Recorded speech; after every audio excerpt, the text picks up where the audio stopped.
How small risks become big failures. Most major failures don't start with big risks.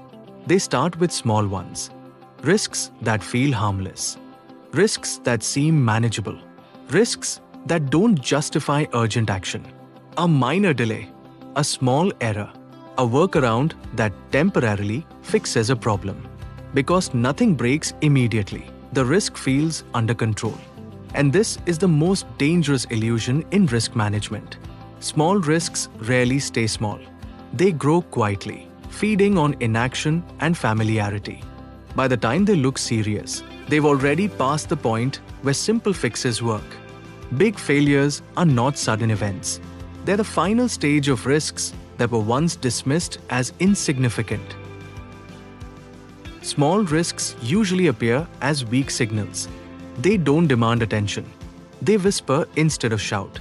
They look like occasional process delays, minor quality issues, repeated near misses, small customer complaints. Individually, none of these seem alarming. So organizations respond with reassurance. We'll fix it next cycle. It's not a priority yet. This happens everywhere. But risk is not about individual events. It's about patterns. When the same small issue repeats, it is no longer small. It is early failure in slow motion. As small risks repeat, something subtle happens. People adjust.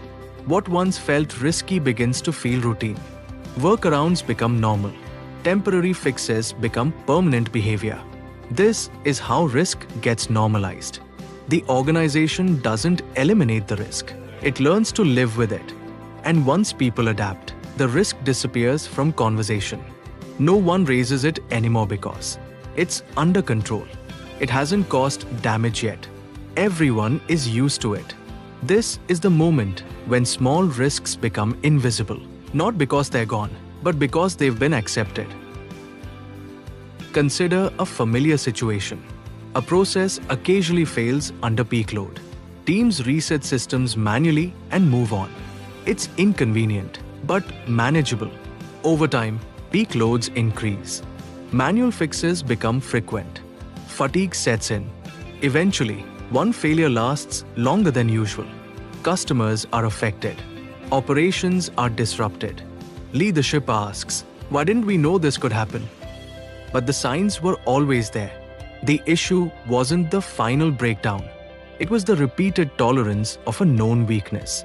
Small risks weren't escalated because they were survivable, until suddenly they weren't.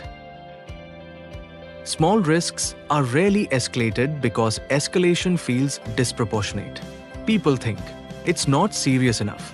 I don't want to overreact." This doesn't justify stopping work. There is also pressure to deliver results. Speed is rewarded. Continuity is valued. Disruption is discouraged. So people absorb risk quietly.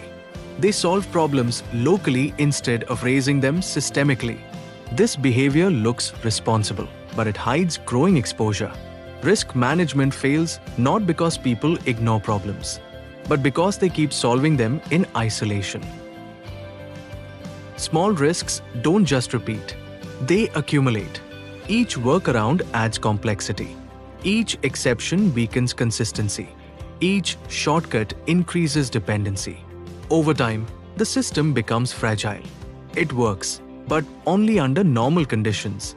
The moment stress increases, everything fails together. This is why organizations are surprised by breakdowns. They didn't see one big risk. They ignored many small ones. Risk doesn't collapse systems directly. It slowly removes resilience until collapse becomes inevitable. When failure finally happens, it feels sudden. People say, "This escalated quickly. No one expected this. Everything was fine last week." But sudden failure is usually an illusion. The failure was long in the making. It just wasn't acknowledged. Small risks were tolerated. Patterns were ignored. Escalation was delayed. What feels sudden is only the moment when damage becomes visible. The real failure happened much earlier, when action still felt optional. Effective organizations treat small risks differently. They don't ask, "Is this serious yet?" They ask, "Why is this repeating?" They escalate patterns, not incidents. They act before certainty. They fix root cause, not symptoms. Most importantly, they make early action acceptable. They understand one simple truth: it is always easier to stop risk early than to recover from failure later. Small risks are warnings, not inconveniences.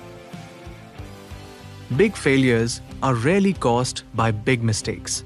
They are caused by small risks that were noticed, tolerated, normalized, ignored, until one day they were impossible to ignore.